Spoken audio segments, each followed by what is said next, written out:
우리 아세르 몸찬양팀 너무나도 몸찬양 감사드리고요. 저 같은 몸치가 봤을 때 참 부러운 그런 율동입니다.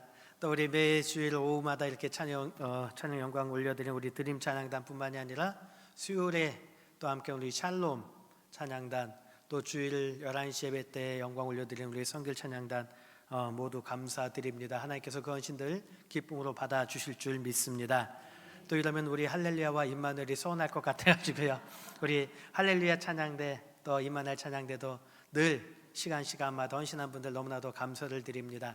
하나님께서 기뻐하시는 이 찬양의 향기가 우리 교회 가운데 언제나 넘쳐나기를 바랍니다. 그래서 찬양은요, 단순히 우리가 드리는 그런 찬양으로 끝나는 것이 아니죠.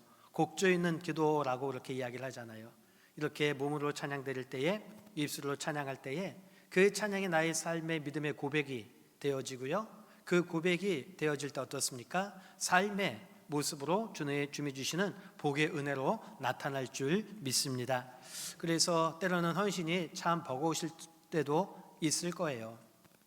또 헌신이 때로는 나에게 참 힘들 때도 있을 줄 압니다. 그러나 그 속에서 숨쉬며 나아갈 때에 우리가 하나님의 백성으로서 하나님께서 또 우리를 통해 행하시는 놀라운 일들을 분명히 이루어 주실 겁니다. 그래서 아멘. 그래서 우리 모든 찬양단들, 제가 일일이 호명은 하진 않았지만 우리 부부도 있고 또 마리아, 또 다윗과 요나단, 또 루디아도 있고 많은 찬양팀들, 또 헌신자들 가운데 그 찬양을 통해 우리 교회가 날마다 곡조 있는 찬양으로 영광 올려드리고요, 또 교회가 기도가 하나님께 올려드린 기도의 향기가 꺼지지 아니하는, 그래서 그 기도의 향기를 통해서 또 하나님의 놀라운 간증의 역사가 넘쳐나는 우리 교회가 되기를 바라겠습니다. 비록 우리가 드리는 모든 것들이 눈에 보이는 것처럼 단번에 어떤 변화는 일어나지는 않을 거예요. 그럴 때 참 우리는 낙심할 수도 있죠. 내가 하나님께 이렇게 헌신하는데 왜 내 삶의 변화가 없을까? 그런 생각이 들 때도 아마 있을 겁니다. 왜냐하면 오늘날 이 시대는요, 우리에게 많은 성과를, 또 눈에 보이는 결과를요 바로바로 나타나기를 원합니다. 그것이 성공의 잣대로 우리에게 이야기할 때가 참 많이 있어요. 그러다 보니까 이런 모습이 우리 신앙 가운데도 들어와 가지고요, 당장 내가 예수를 믿으면은 눈에 보이는 어떤 큰 성과가, 결과가 있어야 된다고 생각을 합니다. 목회도 그런 것 같아요. 목회도 성공한 목회라고 이야기하면 많은 제가 설교를 할 때 막 많은 사람들이 바울과 베드로처럼 회개하고 돌아오고 큰 건물 막 몇백 명, 몇천 명이 몇몇 명이 모이는 그런 목회를 성공한 목회라고 우리가 말할 수 있을까? 눈에 보이는 결과를 얻어야만 하나님의 복을 받은 사람이라고 말할 수 있을까?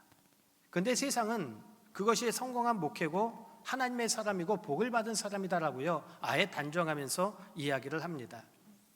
결국 그러다 보니까 우리는 어떤 생각을 하냐면요, 나는 베드로처럼 담대함도 없는데, 나는 요한처럼 깊은 사랑도 없는데, 나는 바울처럼 어떤 뛰어난 신학적 학식도 없는데, 나는 그냥 평범한 사람이라는 생각을 갖고 있다 보면은요, 나는 아무런 존재도 아닌 것 같아요. 거기다가 육신의 질병까지 있어요. 삶의 어려운 문제까지 있어요. 그러면 내가 진짜 하나님의 사람인가, 내가 하나님의 복을 받은 사람인가라는 그런 의심을 가질 때가 많이 있다라는 거죠. 그런데 우리 성도님들 분명히 아십시오. 하나님께서는요, 어떤 특별한 사람이나 능력 있는 사람만을 하나님의 사람이라고 말하지 않으십니다. 어떤 사람이 하나님의 사람입니까? 하나님을 사랑하는 자, 그 사람이요 하나님의 사람이라는 거예요. 아멘. 그래서 우리가 보십시오, 성경에도 보면은요, 베드로처럼 바울처럼 남들에게 잘 보이는 사람도 있어요. 근데 반대로요, 남들에겐 잘 보이지 않지만 자신의 자리에서 묵묵히 주어진 일을 감당하며 그 사명을 감당하는 사람들도 있다라는 거예요. 우리 찬양단원들, 우리 교사 선생님들, 식당에서 일하시는 분들, 환경매 하시는 분들 잘 드러나지는 않아요. 그렇지만 하나님께서는요, 그 자리에서 묵묵히 그 일을 감당하는 그 사람들의 헌신을요 기뻐 받으신다라는 거예요. 그 사람 중에 한 사람이 있는데 그가 누구냐면은 오늘 함께 우리가 생각해 볼 안드레라는 인물이에요. 이 안드레는 예수님의 12제자 중에 한 명입니다. 그는 갈릴리에서 그물을 던지는 어부였습니다. 요한복음에 보면은요, 그는 원래 세례 요한의 제자였습니다. 광야에서 세례 요한이 말씀을 선포할 때에 그 말씀을 들었는데 어느 날 세례 요한이 이런 얘기를 하는 거예요. 한 청년을 보면서 봐라, 세상 죄를 지고 가는 하나님의 어린 양이다 라고 이야기를 해요. 그 이야기를 듣자 안드레는요, 자기가 지금까지 따랐던 스승인 세례 요한을 뒤로 한 채 예수님을 따라가요. 근데 이게 우리에서 오늘 결코 쉬운 일은 아닙니다. 왜냐하면 당시 세례 요한은요, 유다 전역에 막대한 영향력이 있는 그런 종교 지도자 같은 사람이에요. 왜냐하면 많은 사람들이 그 이야기를 듣고자 몰려들었거든요. 그 문화에서 배운다는 것은요, 자기에게 적지 않은 그런 명예가 있는 겁니다. 그럼에도 불구하고 안드레는요, 더 본질적인 것을 선택을 합니다. 그게 뭐냐면 세례 요한의 증언을 통해 예수님이 메시아라는 사실을 깨닫고요, 주저없이 예수님을 따르는 사람이 되었다라는 거죠. 그리고 그는 어떤 화려한 이름이나 어떤 굵직한 설교를 남긴 사람도 아닙니다. 어떤 이적을 행해서 막 군중 같은 사람들이 모았던 사람도 아닙니다. 어떻게 보면 오늘 우리들처럼요, 이름 없이 묵묵히 보잘것없는 사람처럼 보이는 사람이에요. 그러나 그 뒤에 그는 어떤 사람입니까? 자신에게 맡겨진 일을 감당함으로써 하나님의 기쁨이 된 사람이 안드레라는 사람이죠. 그래서 저는 오늘 이 안드레의 모습을 통해서요, 비록 우리가 화려하진 않지만 우리가 주신 사명을 묵묵히 감당하는 사람이 되어서 하나님의 기쁨이 되는 저와 여러분 되기를 주님의 이름으로 축원합니다. 그럼 안드레는요, 어떤 사람이었을까? 첫 번째, 그는 보면은요, 그에게는 예수를 만났을 때 그 기쁨을 간직한 사람이 아니라 그걸 가지고요, 먼저 전하는 사람이었다라는 거예요. 오늘 우리 같이 봉독한 요한복음 1장 41절과 42절 말씀해 보면은요, 이렇게 말씀합니다. 그가 먼저 자기 형제 시몬을 찾아 말하되 우리가 메시아를 만났다 하고, 메시아는 번역하면 그리스도라, 데리고 예수께 오니 예수께서 보시고 이르시되 내가 요한의 아들 시몬이니 장차 게바라 하리라 하시니라. 게바는 번역하면 베드로라 라고 말씀하고 있어요. 자, 그런데 우리가 41절 말씀해 보면은요, 먼저 눈에 들어오는 말씀이 있습니다. 그게 뭐냐면은 바로 먼저라는 단어예요. 이 먼저라는 단어를 보면은요, 헬라어로 프로토스라는 단어인데 이건 시간의 순서, 그러니까 1, 2, 3, 4, 1시, 2시, 3시, 하루 이틀 그런 개념이 아닙니다. 어떤 거냐면요, 가장 우선적인 것, 가장 먼저 되는 것, 그러니까 우선순위, 이 뜻이 바로 이 프로토스라는 먼저라는 그런 의미예요. 그러니까 이 안드레는요, 자기가 예수를 만나고 나서 그 경험을 그냥 혼자 음미한 사람이 아니었다는 거예요. 커피를 딱 들고 커피 맛을 음미한다고 향을 맡고요, 천천히 그 예수 향기를 맡으면서 천천히 음미하는 그런 사람이 아니라 내가 내일을 그 예수를 만나러 가야지 하면서 내일을 기약하는 사람이 아니라 그 예수님을 만났을 때 그 감격이요, 식기도 전에 먼저 형제를 찾아간 사람이었다라는 거예요. 우린 여기서요, 복음의 속성을 알 수 있죠. 예수님을 만난 사람은 어때요? 그 복음을요, 가슴에 묻어두는 사람이 아니에요. 그 복음이요, 내 속에 막 뜨겁게 넘쳐나가지고요, 사람에게 찾아가서요, 그 예수를 전하는, 이야기하는 사람이 바로 복음의 속성이에요. 불씨를 보십시오.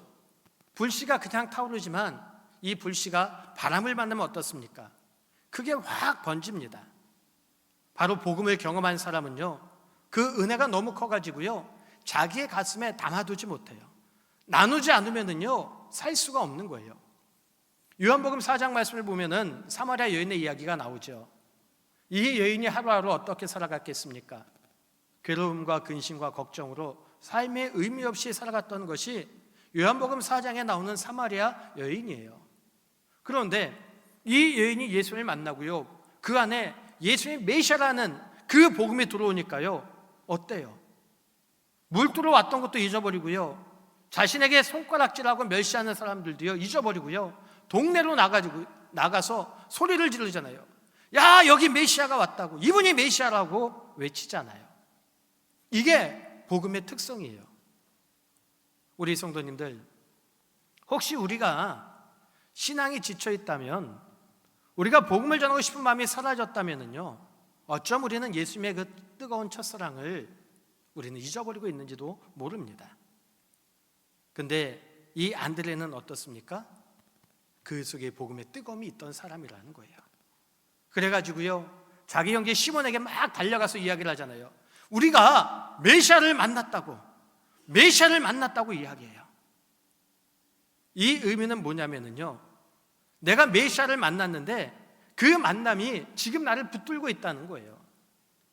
저 예수라는 사람이, 그분이 메시아로 나를 붙들고 있고 내가 거기에 완전히 붙들린 바 되었다라고 이야기를 하고 있다라는 거죠. 우리 성도님들, 저는요, 우리가 이 안드레처럼 복음에 붙들린 바 되는 그런 삶을 사시기를 주님의 이름으로 축원합니다. 주님의 말씀이 우리 가운데 들어왔을 때에 우리 가운데 차가운 마음이 아니라 우리 가운데 그 복음으로 인해서 뜨거운 열정이 사그라들지 않고, 내가 세상에 붙들림 바 되는 사람이 아니라 안드레처럼 예수님께 복음에 붙들림 바 된 사람이 되었어요. 그 복음을 전하지 않고는 살 수 없는 그런 우리의 뜨거운 열정이 우리 가운데 있어야 된다라는 거죠. 사도 바울도 보십시오. 사도 바울도요, 고린도전서 9장 16절에 이런 고백을 합니다. 내가 복음을 전할지라도 자랑할 것이 없음은 내가 부득불 할림이라. 만일 복음을 전하지 않으면 내게 화가 있을 것이로다 라고 고백해요. 이 고백을 보면은요, 내가 부득불 할 일이다 라고 이야기하죠. 부득불, 이 고백은 뭐예요? 내가 복음을 전하지 않고는 내가 살 수 없다는 거예요. 내 속에 뜨거운 복음의 열정이 내 속에 가득 차가지고 내가 말하지 않고는 살 수가 없다라는 거예요. 우리 성도님들, 우리 속에 이런 복음의 뜨거운 열정이 불타오르고 있습니까? 아니면 냉랭히 점점 식어가고 있습니까? 주님을 처음 만났을 때의 그 뜨거운 열정과 그 감격을 내가 잊어버리고 살고 있지는 않느냐는 거예요. 안드레는요, 이 뜨거운 열정을 가지고 살았던 사람입니다. 그리고 그는 그 뜨거움 때문에 복음을 전하면서요, 자기 형제에게 달려갔던 사람이라는 거죠. 오늘 우리에게 다시 한번 이 열정이 불타오르기를 주님의 이름으로 축원합니다. 그래서 내가 만난 예수님, 그분을 우리가 이야기해야 되는 거예요. 안드레가 베드로에게 어떻게 얘기했습니까? 어떤 신학적으로 이야기하지 않았어요. 교리적으로 이야기하지 않았어요. 내가 만난 예수님, 그분만을 이야기했던 것처럼 우리도 마찬가지입니다. 다른 어떤 걸 이야기하는 것이 아니라 내가 만난 예수님을 이야기하세요. 지친 나에게 와서 위로해 주신 분, 주님 안에서 주신 그 기쁨의 은혜를 내가 이야기한다면 그 은혜가 흘러가 그들이 예수님을 알게 되고요, 그 은혜를 통해서 그들 가운데도 복음이 들어가 주님께 나오는 놀라운 역사가 일어날 줄 믿습니다. 그래서 안드레처럼 하나님의 복음을 흘려보내는 그 열정을 간직하는 우리 모두가 되기를 다시 한번 주님의 이름으로 축원합니다. 안드레는 또 어떤 사람이었느냐면요, 그는 작은 것이었지만 하나님께 올려드리는 사람이었어요. 그래서 그는 어떤 부정적인 생각을 하는 것이 아니라 하나님이 모든 것을 하실 수 있다라는 믿음의 사람이었다라는 거죠. 그 대표적인 게 요한복음 6장에 나오는 오병이어의 기적입니다. 우리가 잘 알고 있듯이 오병이어의 기적을 보면은요, 5천 명이라는 어마어마한 사람들이 쭉 모여 있었어요. 거기서 예수님께서 말씀을 전하시는데 어느덧 시간이 지나서 저녁이 다 되어가고 넘어갔습니다. 그때 그들이 배고파할 때에 먹을 것이 아무것도 없는 거예요.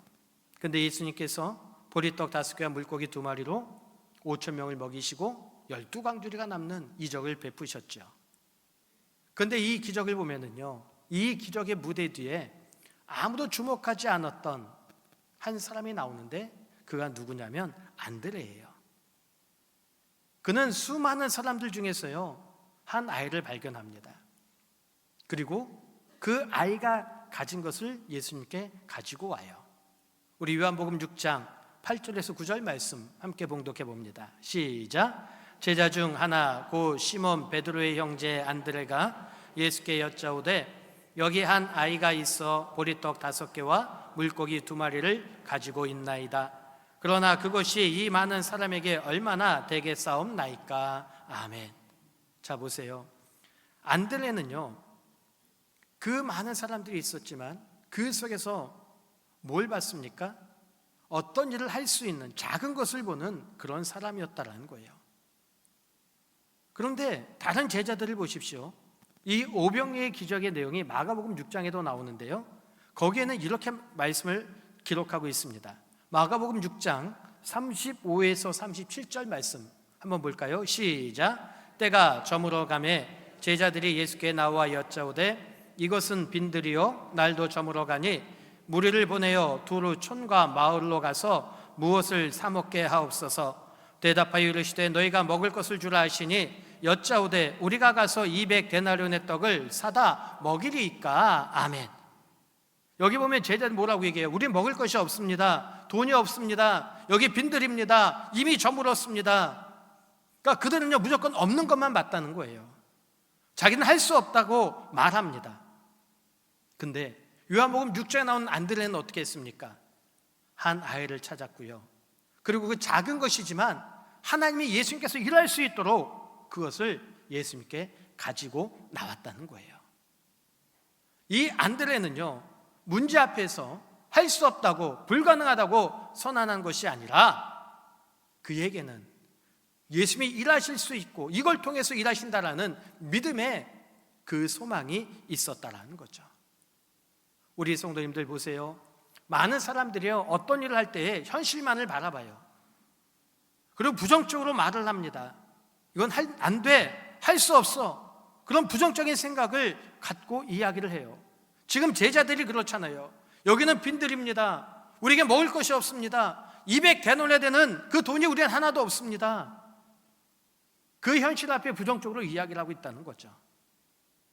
홍해 앞에 선 이스라엘 백성들도 마찬가지였습니다. 하나님께서 말씀하신 그 약속의 땅을 가는 그들 앞에 홍해가 있죠. 뒤에는 애국 군대가 뒤쫓아옵니다. 그들의 첫 번째 말이 뭐예요? 우리는 죽었구나. 우리가 여기서 우리 장례식장이 여기가 되겠구나. 그런 부정적인 말을 해요. 근데 하나님께서 그들에게 뭐라고 말씀하십니까? 출애굽기 14장 13절과 14절에 보면은요 너희는 두려워하지 말라. 가만히 있어서 내가 오늘 너희에게 하는 구원을 봐라 라고 이야기해요. 여호와께서 너희를 위하여 싸우실 테니까 너희는 가만히 있을지어다 라고 이야기합니다. 하나님이 행하신 일을 보라는 거예요. 우리가 볼 때는 그들의 눈에 볼 때는 부정적이고 불가능해 보이는 일이지만 하나님이 너희를 향해 가신 놀라운 일들을 바라보라는 거예요. 안드레는요 그런 불가능을 본 것이 아니라 하나님이 행하시는 놀라운 일들을 기대하며 그것을 봤던 사람이 안드레였어요. 우리 성도님들, 여러분은 어떠세요? 우리는 삶의 현실 앞에 불가능을 선포하는 입술입니까? 아니면 하나님을 바라보며 믿음을 선포하는 입술입니까? 안드레가 이 예수님에게 어린아이가 갖고 있던 물고기 2마리와 보리떡 5개를 가지고 그는 이것을 또 하나님이 일하실 수 있도록 내어드리는 믿음을 보였던 것처럼 비록 작은 것이지만 이것이 하나님 손에 주님 손에 올려들었을 때에 하나님께서 하실 놀라운 일들을 기대했던 것처럼 우리 성도님들 우리에게 부족한 것이 있고요 연약한 것이 있어요. 과연 내가 뭘 할 수 있을까? 나는 나이가 많고 나는 배운 것도 많은 학식도 없고 나는 남들과 비교해서 내세울 것도 없는데 내가 뭘 할 수 있을까?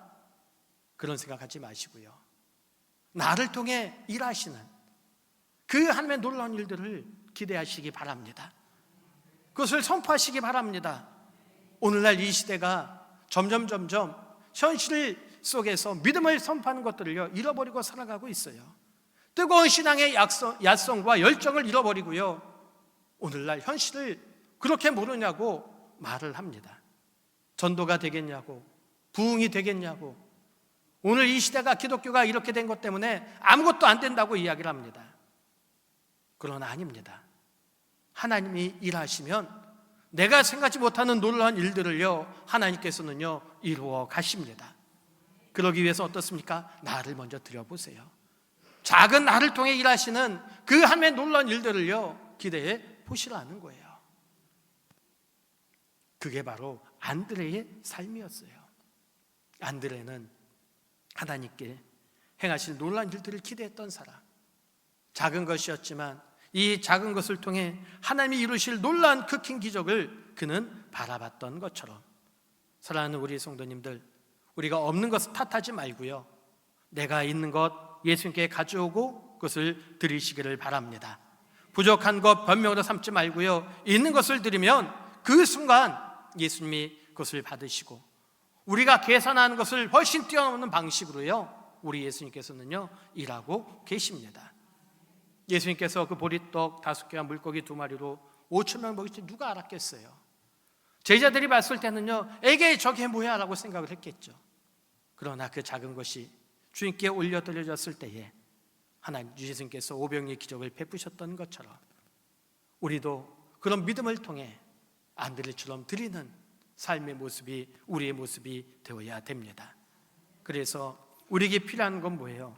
화려한 달란트 없어도 됩니다.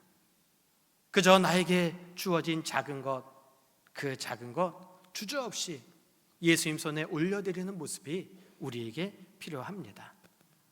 모두 다 무대 앞에 안 서도 돼요.